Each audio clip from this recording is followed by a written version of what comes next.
Компания Астропроф хотела бы вам рассказать о нескольких причинах, почему ваши окна или ваши двери могут дуть.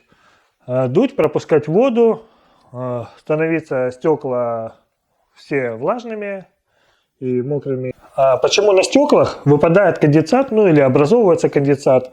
Первая из причин, которая может быть именно возникновение конденсата, это то, что помещение очень плохо проветривается. Вторая причина конденсата – это то, что оно очень сильно плохо отапливается. То есть, когда плохое или вентиляция помещения, или отопление, а обычно это всегда в совокупности две вещи, из-за этого выпадает на стеклах уже вода, и потом уже стекает и скапливается уже на подоконнике. Влажными становятся потом ваши откосы по периметру. Ну и, как следствие, появляется грибок. Еще бывает так, что ваши откосы на окне начинают быть влажными, например, в углах или по периметру, и начинает на них образовываться грибок. Хотя окна при этом сухие и очень качественные. Их, например, недавно поставили, всего год или два.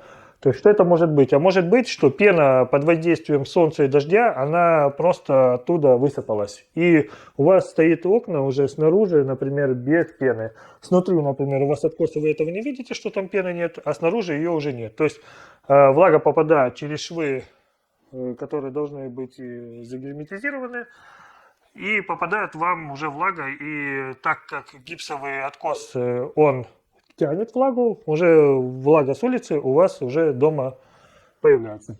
И нужно обязательно пену закрывать специальными герметиками или нащельниками, но лучше герметиком и нащельники. Герметик, он помогает, чтобы не проходила влага, нащельник помогает, чтобы солнце ее просто пену уже на нее не воздействовало. Фурнитура и ответные планки, они должны вместе взаимодействовать путем скрепления. И когда ответные планки на вашем профиле, они прикручены неправильно, то фурнитура во время того, как идет процесс закрывания, фурнитура не попадает на ответную планку, и из-за этого в этом месте нет уже правильного прижима. И за счет этого окна начинают дуть, особенно ветер, их даже выгинать начинают. И люди сразу думают, нужно резинку менять, плохая резинка, хотя резинка это одно и то же из причин, почему они могут дуть, то есть если плохая резинка.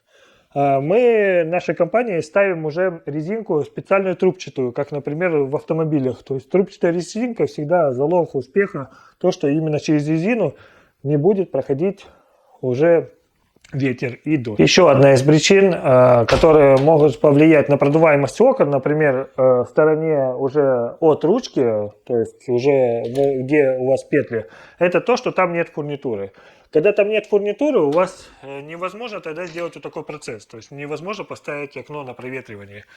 И в основном из-за этого вот эти все части со стороны петель, они продувают. Люди ставят, бывают, дополнительные петли туда, дополнительные прижимы, но, как показала практика, если фурнитуру поменять с такими же запорами, как и здесь, то окно уже перестает дуть в тех местах и грамотно и правильно работает, и прижимает резину как нужно. Бывает так, что ваши створки поставили не совсем корректно и правильно, и у них бывает нарушена геометрия.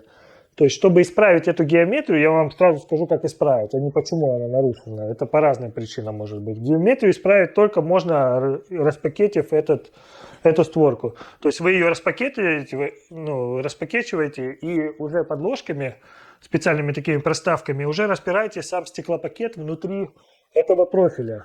И за счет этого оно дает жесткость и правильную геометрию этого уже окна. То есть, в принципе, если бы мы сейчас убрали стеклопакет, вот эта бы рама, она уже ровно бы не закрывалась, не открывалась. Она бы сразу провисла. То есть, стеклопакет держит всю раму. И как правильно он смонтирован, так и будет работать ваши окна. Еще бывает так, что ваши окна продуваются вот в этом месте со стороны подоконника. Почему это происходит? Например, происходит это от того, что не очень качественно собрали окна. И здесь находится подставочный профиль, который заходит уже подоконник и прикручивается отлив. Это именно касается окон.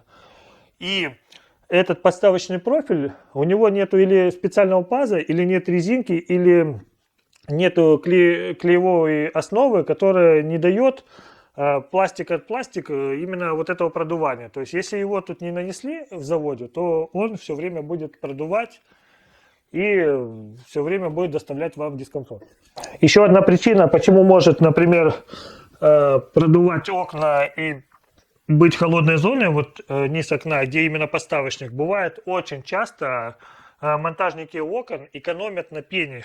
И внешний отлив, который должен отводить воду, и они его просто неправильно запенивают. То есть его надо запенивать по всему периметру.